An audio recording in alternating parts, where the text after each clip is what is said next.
అందరికీ నమస్కారం. Welcome back to our channel. ముందుగా అందరికీ నూతన సంవత్సర మరియు సంక్రాంతి శుభాకాంక్షలు.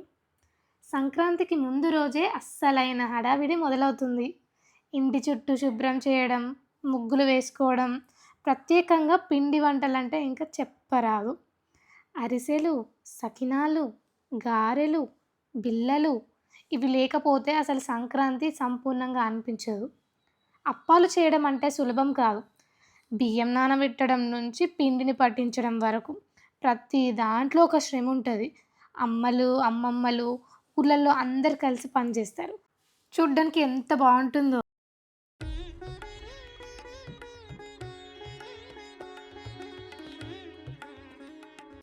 సంక్రాంతి వచ్చిందంటే తెలంగాణ ఇళ్లల్లో ముందుగా గుర్తొచ్చేది సకినాలు. బియ్యం పిండి, నువ్వులు, జీలకర్ర, ఓమ, కొంచెం ఉప్పు అన్నీ కలిపి ఓపికతో చేత్తో కలుపుతూ అమ్మలు, అమ్మమ్మలు సకినాలు తయారు చేస్తారు. ఇది కేవలం ఒక వంటే కాదు, ఇదొక సాంప్రదాయం కూడా. ప్రతి చుట్టులో ఒక శ్రద్ధ ఉంటుంది, ప్రతి ముడిలో ఒక ప్రేమ ఉంటుంది. మేమైతే సకినాలు స్టార్ట్ చేసే ముందు గౌరమ్మను చేసి బొట్టు పెట్టుకొని మొదలు పెడతాం. తర్వాత మా అమ్మమ్మకి రుచి చూపించి స్టార్ట్ చేసిస్తాం. ఇంకా సకినాలు చేయడం అంత ఈజీ కాదు. చేతికి నొప్పి వచ్చినా కూడా అరే ఇంక కొంచెం చేస్తే సరిపోతుందిలే అంటూ అమ్మ వాళ్ళు అస్సలు ఆగనే ఆగరు. బయట ఒక పక్క చలి ఉన్నా కూడా లోపల వంటగదిలో మాత్రం నవ్వులు, మంచిగా మాటలు. ఇంకా అయిందా అని అడుగుతూనే ఉంటాం. సకినాలు అంటే ఒక రుచి కాదండి, ఇది పంచుకునే ఆనందం కూడా. పక్కింటి వాళ్ళకి ఇవ్వడం, ఎదురింటి వాళ్ళకి ఇవ్వడం, మన బంధువులకి పంపించడం, ఇలాంటివి మంచిగా మనకి హ్యాపీనెస్ ఇస్తుంది కదా. ఇంకా వేడి నూనెలో వేసినప్పుడైతే ఆ వాసన అబ్బా ఇల్లంతా పండగే. ఇంకా ఈ రోజుల్లో ఇవన్నీ అరుదుగా మారుతున్నా కూడా సకినాలు మన తెలంగాణ పండగగా గుర్తు, మన అమ్మ చేతి రుచి. అందుకే సంక్రాంతి అంటే సకినాలు, సకినాలు అంటే మన సంస్కృతి. సకినాలలో కూడా డిఫరెంట్ డిజైన్స్ వేస్తారు.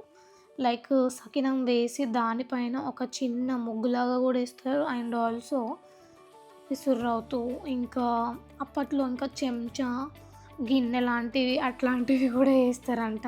సకినాలు వేస్తున్నప్పుడైతే చాలామంది అవి గుర్తు చేసుకొని మంచి మంచి మాటలు మాట్లాడుకుంటారు.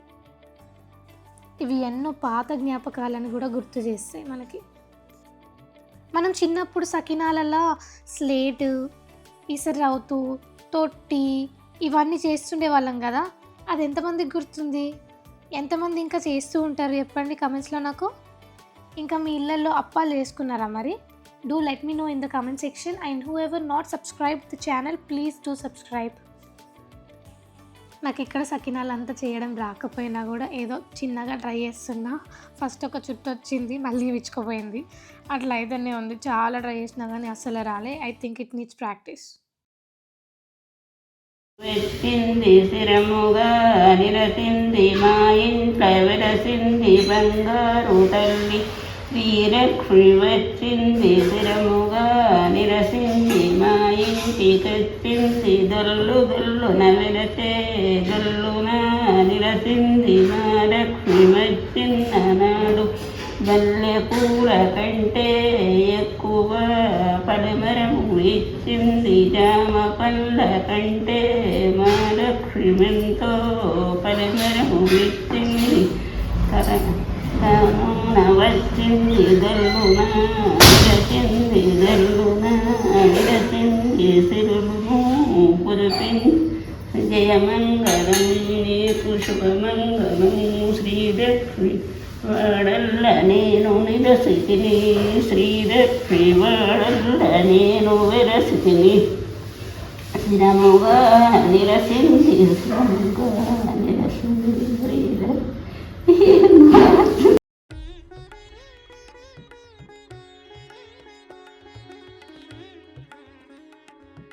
సకినాలలో కారం సకినాలు కూడా మనం తప్పనిసరి చేసుకునేదే కదా.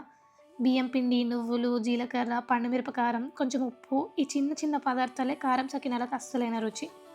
కారం ఎక్కువ తినే వాళ్ళకైతే ఇంకా పండగ లాంటిది. కారం కొంచెం ఎక్కువైనా సరే నూనెలో వేసినప్పుడు మాత్రమే తెలుస్తుంది అది సాధారణమైనది కాదని. ఆ ఘాటు వాసన ఇల్లంతా ఆకలి వెంచేస్తుంది. ముందు కారంగా ఉన్నాయి అనిపించినా మళ్ళీ ఇంకొకటి తినాలనిపిస్తుంది. చెప్పండి, మీకు కూడా అట్లనే అనిపిస్తుందా? బయట కొనుక్కోవచ్చు కానీ ఇంట్లో చేసిన కారం సకినాలకు ఆ రుచి, ఆ సాటిస్ఫాక్షన్ ఎక్కడ దొరకదు.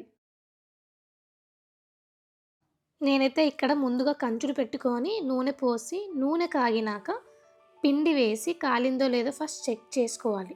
చెక్ చేసుకున్న తర్వాత ఫస్ట్ వేసింది ఉంటుంది కదా, అది మేమైతే పక్కన పెట్టేసుకుంటాం.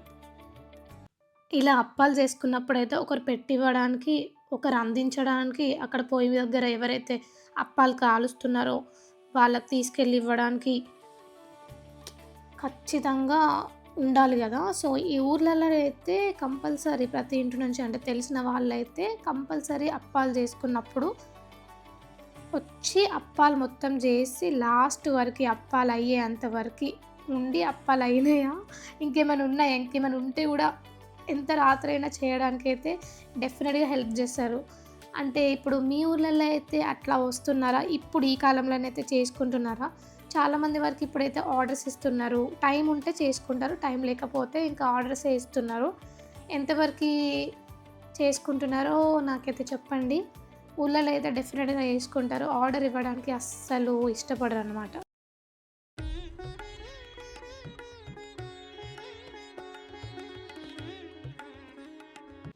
సంక్రాంతి పిండి వంటల్లో చెగోడీకి ఒక ప్రత్యేకమైన స్థానం ఉందండోయ్. బియ్యం పిండి, జీలకర్ర, నువ్వులు, కొంచెం ఉప్పు, ఈ సింపుల్ ఐటమ్సే చెగోడీకి అస్సలైన రుచి. పిండిని చేత్తో చుట్టేసి చిన్న రింగులా తయారు చేసి వేడి నూనెలో వేసినప్పుడే చెగోడీకి అస్సలైన రూపం వస్తుంది. చెగోడీ అంటే పెద్దవాళ్ళకి, చిన్నవాళ్ళకి అందరికి ఇష్టమైన వంట. ఎన్ని రకాల స్నాక్స్ ఉన్నా సరే చెగోడీకి ఉన్న రుచి దొరకదండి. మీలో ఎంతమందికి చెగోడీలకి ఇష్టం? Please let me know in the comment section. నాకైతే చిన్నప్పుడు చెగోడీలు అంటే ఫేవరెట్. బయట రింగ్స్ లాగా దొరుకుతాయి కానీ మనకి ఇంట్లో చేసుకున్న చెగోడీల టేస్ట్ మాత్రం మనకి బయట అస్సలు దొరకదు. అవి డిఫరెంట్ టేస్ట్ ఉంటాయి, ఇంట్లో చేసుకునేవి వేరే ఉంటాయి.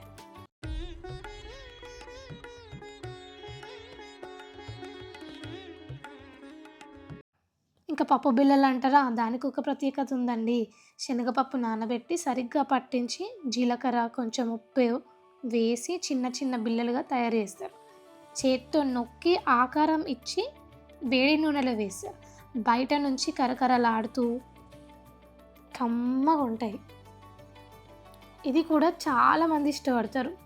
ఎక్కువ మసాలా కాదు, ఎక్కువ కారం కూడా కాదు. అందుకే పిల్లల నుండి పెద్దవాళ్ళ వరకు అందరూ బిళ్ళప్పాలంటే చాలా ఇష్టంగా తింటారు. కొందరు బిళ్ళప్పాలు అంటారు, కొందరు గారెలు అంటారు. ఒక్కొక్కరు ఒక్కొక్కలాగా పిలుస్తారు దీన్ని. ఆంధ్ర సైడ్ వాళ్ళు కూడా చేస్తారు, కాకపోతే వాళ్ళు డిఫరెంట్గా చేస్తారు. మేబీ వాటిని చెక్కలు అంటారేమో. ఐ థింక్ చెక్కలు అని అంటారు. మీరు మీ లాంగ్వేజ్లో ఏమంటారో చెప్పండి.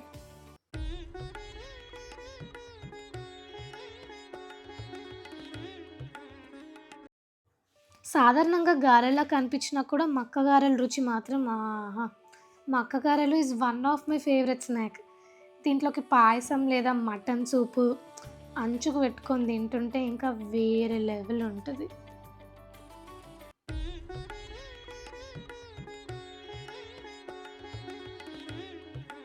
బెల్లం పాకం వచ్చేదాకా చూసి నానబెట్టిన బియ్యం మనం మళ్ళీ పట్టించిన తర్వాత బెల్లం పాకం సిద్ధం చేసి నువ్వులు కలిపి ఓపికతో తయారు చేస్తారు వంట ఇది.